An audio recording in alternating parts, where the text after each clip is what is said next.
Welcome again to Global TV Talk Show. Our very special guest today and the leader of this is Stephen Howard, based in Phoenix today, leading for sustained success. Welcome, Stephen. Thank you, Ed. Good morning. How's San Yeah, Diego? yeah, just a beautiful day today. No humidity, sunshine. It's great. Excellent. Philip Perry in South Florida. Welcome, sir. Hello. Yeah, welcome. All right. We have invited some other people, but they have not arrived yet. Some note takers have. So, Stephen, the topic, I didn't expect to see all the AI. I Googled AI, the meaningfulness of your topic, and I got all this stuff. It's like, wow, who writes that? It's an important topic, Ed. Okay, Stephen, announce the leadership question of the day. Well, the question today is how do you communicate change? And people, particularly, I'm not talking about C-suite people necessarily, but managers, supervisors, second line leaders, they get nervous when they have to talk about change, introduce change, much like they get nervous about feedback. Unfortunately, so many people are not trained how to give feedback or share feedback properly. So they fear feedback discussions. They fear what the employee is going to say, how they're going to react. And if you walk into anything as a communicator with fear and anxiety, you're not going to do a very good job. Well, the same thing happens with change. So let's talk a little bit about how to properly communicate change. Philip, in your 60 country leadership role, people and process, it's constant change, isn't it? No, it is. And as Stephen was indicating, it occurs at all levels. I mean, it's not just at the senior level, it's throughout, it's at middle and also individuals throughout the organization, line staff. So that's why this topic about sustained change and get sustained success with change is important. And I've been involved in hundreds of change initiatives. So, Stephen, I need your input on this. Uh, why is it difficult? Well, there's the myth that people don't like change. And I call it a myth because um, if I was running a company or a department and I said, we're going to increase everyone's salary 12%, I don't think people would be upset about that. That's the kind of change people like. So people do like some change. They like change when it benefits them. The first question that comes in people's minds when a leader, and when I talk about a leader, I mean anybody who leads people at any level of the organization. When a leader introduces change, two things happen.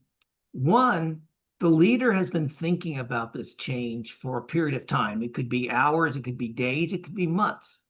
And now they've convinced themselves that this is the right thing to do. This is a good move.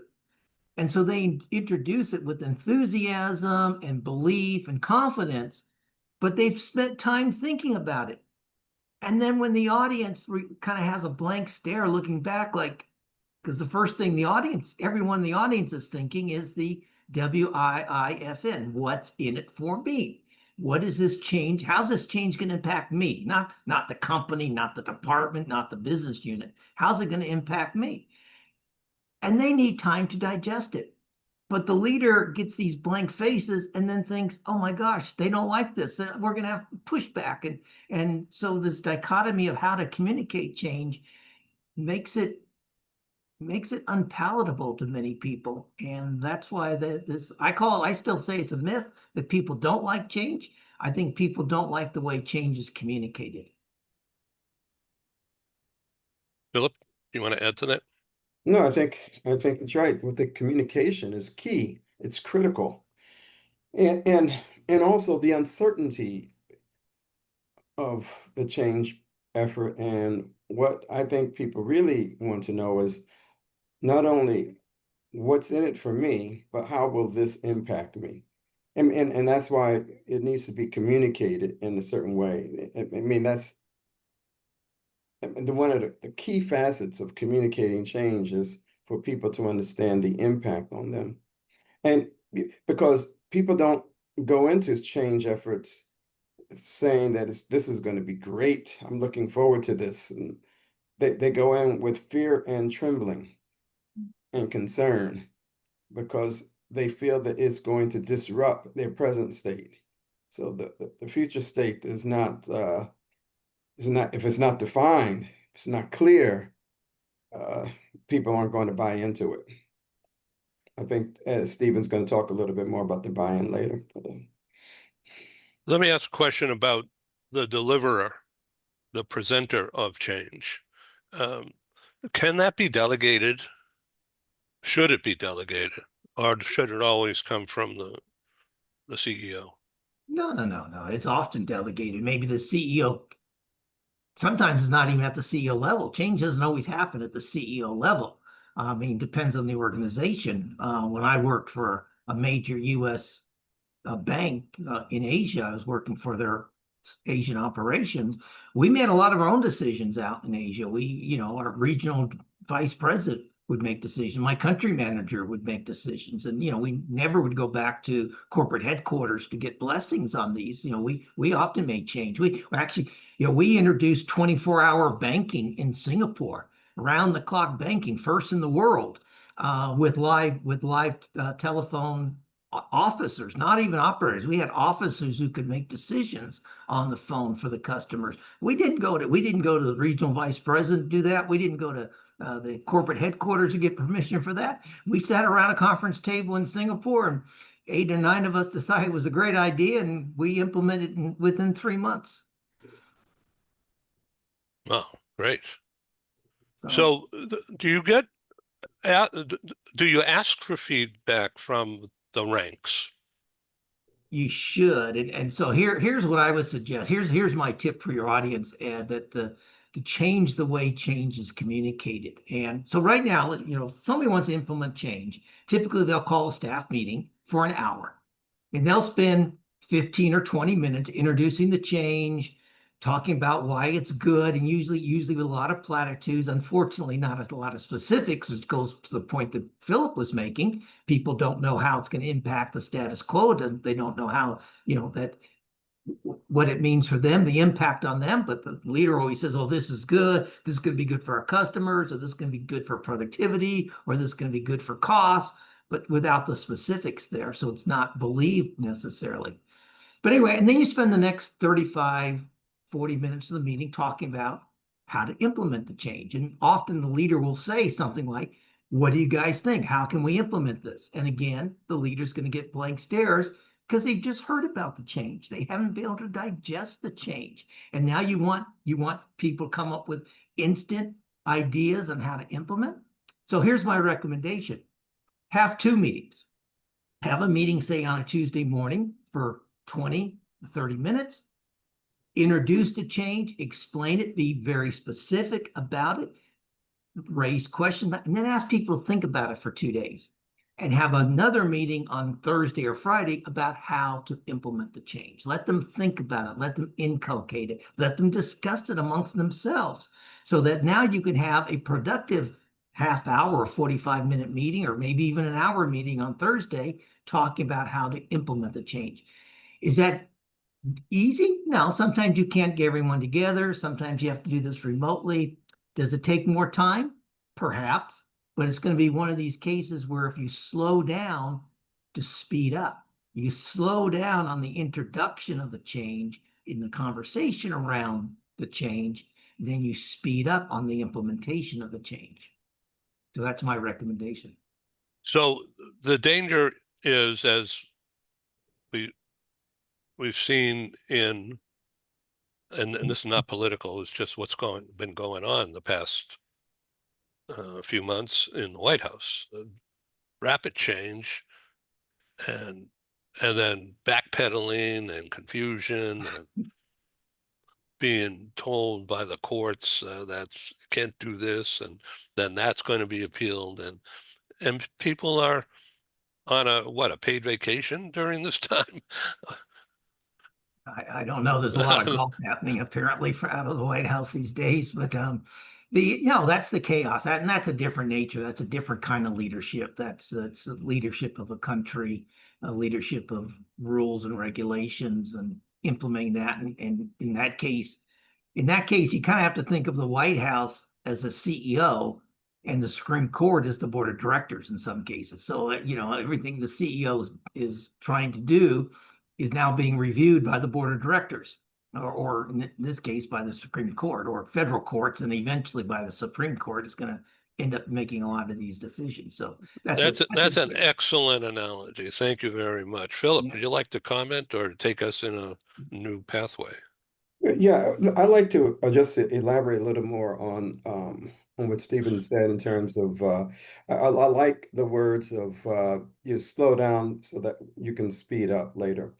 And the meetings, I mean, there's usually a big announcement of the in one way or another, but then where it becomes even more impactful is if you can break it down to smaller groups that you know are going to be impacted one way or another, and then have small um, communication sessions, and I call them listening sessions.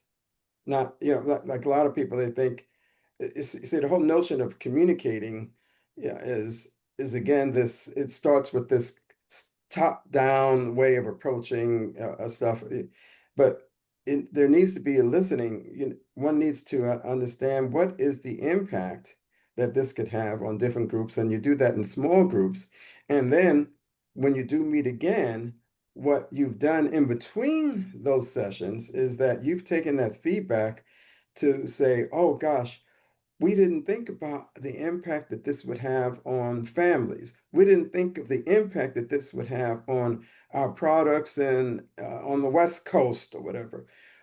So we didn't think about the fact that there's some policies that we need to be sure that we are adhering to, and some of those are legal policies. For example, you have to have appropriate warning uh, to individuals, and that especially in the U.S., but also in other countries also. We have to think about this on a global basis, and there are what is going to be the impact that this would have on, and are you taking into account some of the um, some of the pieces that will impact people in a very injurious way. And so if you do that, then see the problem that we have in many organizations is that if you think about this start of a policy to eliminate a number of different jobs at the White House level. Well, but they didn't think about the impact that would have on a number of people, and they had to hire a number of people back. They had to hire him back because it wasn't thought through. I mean, that's why this whole thing. Let's like is there's this U.S. way of approaching things. Let's be fast. Let's be quick. No, let's slow down so we can really do this in the right way. That's where you really get effectiveness. And that builds trust and psychological safety. Yeah. Indeed, it does. And that American business attitude of time is money doesn't take into account the fact that when you have to course correct, that's also time is money. You're spending dollars down the road, but you don't think about it because you're fixing problems that you've self-created. Oh boy, this is deep, but good. Well, This as Philip That's for says, people who have been involved in real change efforts. That's what Steve and I. exactly. I've been involved in a few, still am actually. But, Yeah, right. definitely. But to put it in perspective, I mean, I'll just take what Philip was saying. You think that's why the team we spent, like I said, 3 months, and we tried to plan it too. We didn't think of everything. I'm sure there's a couple things that went wrong, but we had to talk about the compensation for having officers working, midnight to 8 a.m. in the morning. Mm. We had to talk about, how do we staff in case what's our backup plan in case of we get overloaded. I mean, we only staff 3 or 4 officers at night, but what happens if the phones really start ringing and we need more people? How do you call in? So, and so when you think about this, and this is another problem with change, is that too many organizations think they have to have the answers internally. One of the things I did to talk about that situation there is myself and our branch manager, we went and met with an administrator of a hospital to talk about how did they staff the emergency room and what were the issues they had and how did they have them. And they're the ones who told us about, well, have people on call. We go, God, we didn't think about that. And do you pay them? And we discussed that, whether we give them just compensation for being on call, like, and what do they have to do? We're going to put them on call. We're going to pay them a little bit, but they're not going to be able to drink because we don't want somebody coming in, even though it's only on the phone, who's had a few, glasses of wine at dinner time. That's acceptable. They're adults, but we don't want to call that person in to have a conversation about financial transactions with one of our customers. So you got to think these things through. What is the impact here on a whole bunch of stuff? And trying to implement change too quickly is what causes so many course corrections, causes so many errors. And it goes back to what Philip says, that American attitude of time, time is money and we got to do it quickly. We've decided, now we have to implement it. Well, you take 3 months deciding something, you might want to take at least 50% of that time, 6 weeks to implement it. Not 6 days or 6 hours. And in addition to what Steve is saying, is that one needs to think that one needs to consider that any change effort that you are undertaking is not just affecting the organization that you're in. And this is what, like, I've worked for profit and non-for-profit organizations. And so there's always the individuals who are the recipients of your services, whether you call them clients, patients, or customers. What you have to think about the external impact on those cohorts and how will it impact them? And what do you need to consider, from the standpoint of service delivery, product delivery, and product and continued customer service. I mean, so those are other important things in a change effort. People just think it's just, I mean, when I think about this effort, you brought in place this Doge thing, and they didn't think very, that they wanted to get credit for being quick and out there, and let's just do this right away. Let's just rip it off, and then let's say it's done. I mean, well, without thinking, what's the impact on so many other external factors? That's very true. Uh, And Philip yes, mentioned buy-in earlier. Can I talk a little bit about what I call, or not what I call, but what's called the buy-in continuum and how it impacts change? absolutely. I thought that AI stuff that I found was really interesting. Hello, Ron. Hey, Ron. Hey, thank you. I apologize for being late and having problems getting joined in. Yeah, well, I've had problems too, but because I didn't open up my camera. So welcome. So Great to be we're here. having a conversation about decision making and communicating change in an organization. And it's really interesting stuff. Stephen is about to talk about the buy-in continuum. So is you seeing it on your screen there? Yes, So this is a modified version of it. You'll find all kinds of versions if you do an internet or an AI search on it. I try and structure this fairly simply for people, for audiences that I talk to. So, when, in the middle, it's kind of a 5-point scale. In the middle is acceptance. People accept the buy-in, but at the lower end, it's hostility and dissent. And the key difference between hostility and dissent is that someone who's hostile to change in an organization typically walks around bad mouthing it. whispers in other people's ears or talks to them and say, hey, we don't want to do this. This is crazy. Let's not do this. Let's just keep our head down and they'll change their mind later. Same stuff, different month type thing. And we're always having, this is the flavor of the month. And they talk negative about it. They try and get people on their side to kill the project or shortchange it or slow it down, whatever they can. Dissent is they don't like it. They just not happy about it. I'm going to do it, but I'm not happy. Acceptance is merely, I'm going to do it because you're the boss. I get paid. I clock in, I clock out. I'll do it. But you're not going to get anything more from me other than the bare minimum. You tell me exactly what I have to do, and I'm going to deliver it. And then the next level is support, where people try it out or they support the idea, or mentally, cognitively think, hey, this could be good. Let's give this a try, and they support it.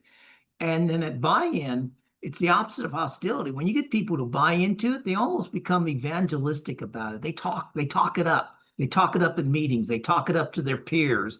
Hey, no, this is good. Hey, you should really try this in your department. Hey, this is really great. This has saved us money, or it's created team camaraderie, or whatever it's done, or the customers are really happy with this change. So that's the continuum.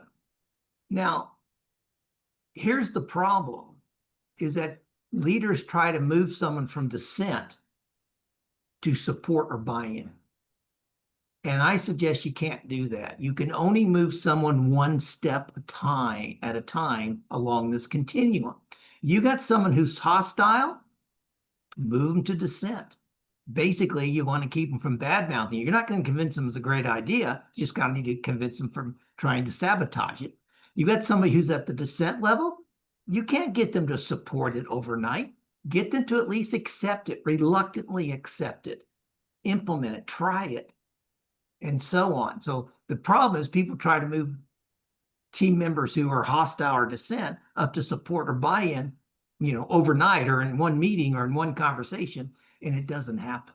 So my advice is one step along the buy-in continuum or the buy-in ladder at a time is going to work a lot. Does it take more time? Yes, it takes more time, but at least it works. If you try and force people into support, you're going to get pushback. And sometimes you've got someone whose acceptance level and you try to force them into buy-in, it backfires and they start dissenting or start becoming hostile to it, because now you're trying to force something down their throat that they only barely reluctantly accepted in the first place. So those are some thoughts I wanted to share with your audience. Well, thank you very much. Ron Cooper, I welcome your opinion on this idea of how to communicate change, and your experience, longtime experience as a military leader, that has a force behind it. And business is a force behind it, but it doesn't seem to be the same thing. Am I clear about what I'm trying to say, Ron? That how do you get buy-in without being dictatorial? Oh, I can't hear you. Ed, can you hear me now? Yes, right now. All right. Stephen, I agree with what you're saying. You can only move people incrementally. However, if people are in a hostile environment and they represent an element of toxicity in your organization, my opinion is you have to ensure they are moving. They do want to move. You're doing what you can to reason with them. But if they remain where they are and they attempt to influence others to undermine what you're doing, I think you need to make a very difficult decision to identify whether this person aligns with your company values. But I do believe it is a matter of, as a leader, wanting to work with your people. And I think it's a matter of explaining what the change is about and how the change can benefit the company and then ultimately them. That's my approach to this. And with that approach, and I'm willing to talk with and work with them, my hope is I'll be able to, if I could use the term, win over those who are less than evangelistically supportive of the change. Stephen? Yeah, absolutely. And I've got I'm going to share that back with you. Only because there is, when I present this to leaders, there is another. This is what I suggest is the key to what I call buy-in boosters, and it goes with Ron just what he talked about. How do you make sure that you clearly define what the goals and objectives are of this change, and what's the likelihood of implementation, and is there visible management support for this change, not just your manager, but above your manager? And I say those first three because too often in organizations, but particularly large organization, it's just one change initiative after another. It's just like I said earlier, it's the flavor of the month. So you've got to convince people that this is actually going to happen. Um, does it make sense from a business point of view? Is there a clear focus on a customer, whether that's an internal or external customer? How's it impact the person? What are going to be the personal rewards for it? The other thing is ongoing communication. Again, too often people communicate change once and then expect everyone to buy into it or to accept it. And effective communication is based on frequency. You got to keep getting that message out. You can't just tell people in one meeting why it's good for them, why it's good for the customer, why it's good for the company. You got to keep re-emphasizing that. And how are you going to track progress so that you can show down the road that the change did work, or if it didn't work, then that is your justification for course correcting it. So just some ideas there to talk about how to communicate the change and move people up the buy-in continuum. Philip? No, I think that's right on, Stephen. That I certainly endorse everything you're saying. My experience is frequently people don't mind change. They strongly resist being changed. In other words, go ahead and change your organization if you want, but I am not going to change. In my experience that is where a lot of the resistance comes in. But I do want to do everything I can to reason with people and explain to them why the change is being made and how they can benefit from that. And even if they're adversely affected by it, I explain all this to them with the hope that I can get buy-in from them. But even with that, that won't necessarily occur. And I again believe you have to have those in your sphere of influence who share your values.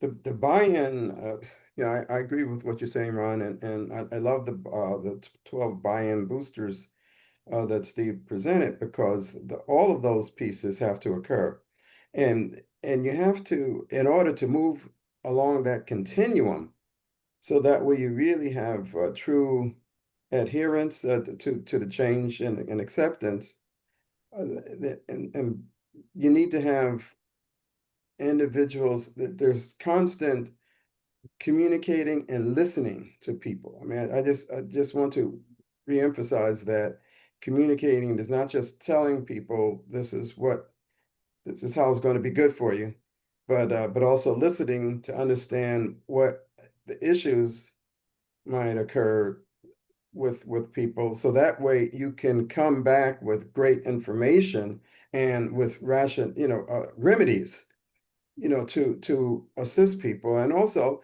it might be that, see, sometimes you have to be consistent also, because sometimes individuals don't hear it at first. They don't hear everything. So you can't inundate them with a lot of stuff and then expect that they're going to get it. So because what they're dealing with is what they're really saying is that this person is telling me not that I'm going to change, but that they're going to put me out of a job, and this is going to impact me. They don't. Matter of fact, the ears begin to clog up at a certain point, and that's why being able to sit down with them in smaller groups also is good, because you don't want to get this type of behavior, collective behavior, where people are after the meetings, at the end of the day, people will go to their coffee or drinking place, and then that's where they begin to really talk about what they're feeling. And you want that information. You want to be a part of that conversation in some way or another. So that way you get the real scoop from people. No, and Philip, I agree with that. And in the context of having a psychologically safe space, a culture of our company, we want to certainly offer any dissenting opinions in the context that, well, how can I make this change better than what it is? I do believe that every person, every process can be improved. If I am open to dialogue and the person with whom I'm communicating that agree that, yep, this product can be improved, or at least I will give you a fair assessment, then I think we've been fair to each other. And if I choose not to implement whatever your recommended change is, I'm going to give you the benefit of my wisdom that I've opted not to adopt your recommendation but I want that person to know that I at least fairly assessed what the recommendation is, and I appreciate the input, but I've chosen not to uh, implement that, and I'm accountable for the decision I just made. And I want that, hopefully I can articulate that in a way that does not come across as being autocratic, resolved, but not in an autocratic way to where I'm speaking down to those within my organization. Yeah. Yeah, exactly. Yeah. Yeah, that's kind of sum all that up is you reach higher buy-in from people when you engage them and how to implement something. They don't need to be involved. Not everyone can be involved in the decision making of the change. For instance, what's happening almost everywhere today. We're gonna use AI in our organization. Great, that's a change. Now, at the department level, let's talk about how we're gonna implement AI. What are we gonna use it for? Who's gonna be the lead on AI? How's it gonna be an efficient tool for us? And then how are we gonna implement it within our department? Get the team talking about that, how to implement AI, not the fact that it's gonna be that we're gonna use it, but how to implement it. And then as you do that discussion, I always ask two questions in those discussions around change, particularly if I'm dealing with the frontline people who are going to implement the change. After explaining the change and hearing their thoughts on it, the two questions are, what am I missing? What are the opportunities that I don't see that this change might bring us? Because here I see A, B, C, and D because that's why I'm implementing the change. That's why I'm recommending we do the change. But what do you see? And then secondly, what are the hurdles that you see? I see that a couple things here. It could be, we have to change an HR policy. The hurdle, we may need to get legal, in the example from earlier, we had to go and get permission from the Monetary Authority of Singapore to implement this change. And we got that within a day because they had no objection to it, but we had to go get that because it was talking about financial transactions. And we had to clarify to them that any transactions that took place any transaction took place after 3 p.m. in the afternoon until 8 o'clock the next morning would be transacted on the following business day. That was their only concern. So, they have to make sure all the banks have the right money in their accounts. So, but there were other hurdles we didn't think of as a management team. And when we introduced this and started talking to our customer service people and our other officers, they identified 2 or 3 other things that we hadn't. Okay, how do we overcome those obstacles? Great. And one of them was the one I mentioned earlier about staffing if it gets overloaded. We did not think about that. That was brought up by one of our customer service people. And then that's when myself and our branch manager went to talk to the hospital administrator about how do they staff the emergency rooms when, they get overloaded and, suddenly they get lots of people coming in to the emergency room. And we implemented their techniques. So it's communication. Philip's absolutely right. It's all about communicating, two-way dialoguing around the situation. I'm glad that I'm glad Stephen mentioned Singapore, because when you are implementing change in different countries, you have to be aware of the cultural context that you're operating in. the cultural context of the people who are communicating it, who might come from a position of, boy, this is the most efficient and effective way. Boy, let's make sure we get the message out to people. Let's tell them this is what we're going to do, and this is when we're going to do it, and keep going forward. Uh, However, for populations, on a culture dynamic that who will try to implement what you're doing, they'll say that they're going to implement it, but then what will happen is that they may find that they can't do it, and then they won't do it because it really doesn't fit them, because you didn't ask them about some critical issues around the impact of certain things. I remembered I remembered working in Egypt with a certain situation. We were launching a product, and boy, we had everybody around the table, and these were some we figured, oh boy, they're US educated. We're going to outline everything on a nice critical path with a PERT chart and everything. And it's going to have dates and responsibilities and everything. And then we're going to move forward. And then two of the people, because they may be educated in the England or in the US, but then one of the people said, uh, I said, okay, we ready to go with this? And they said, Inshallah, if God wills it. So that is a whole different context. It has a whole different flavor to it, in terms of trying to make sure that people understand and that they buy into it. And that deeper belief and value system in terms of how that guides them along the way is really what determines what their behavior and actions is going to be. And you need to understand that, and you need to listen to people, so that way, and that's why the piece that Stephen talked about earlier, I go back to that, is like hurry up and slow down, or Slow down to speed up. yeah, The other, thank you, slow down and speed, so that way you can speed up later, and slowing down is important, so that way you have time in even smaller groups where you can get people, like 3-on-1 or something like that, to get people into those groups where they will talk about the impact on them, and then you can come in with different solutions that can meet their needs and make them more comfortable with it, to move them along the continuum. What you want to do, the goal is to move them along the continuum. That continuum chart, in fact, is more important than, and going up that ladder to that, more important than any other timelines that you can put in place. Philip, when I first introduced that to one of the people I coach, and I'm still coaching this individual like 2.5 years later, I sent him that slide. And he printed it out, and he has it taped above his computer he miniaturized it, and he's taped it above his computer, and he still has it today, 2.5 years later. And every time somebody comes along his office, he's, see, you got to get him up the buy-in continuum. He's become my evangelist inside that company for the buy-in continuum. Yeah. Because he's bought into it. Yeah, exactly.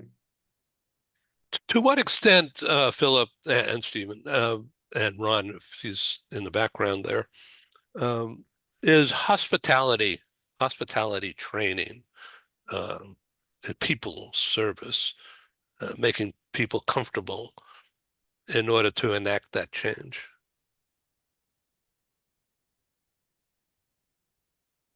When you say I'm sorry. Yeah, well, hospitality approach is taking care of people, getting people comfortable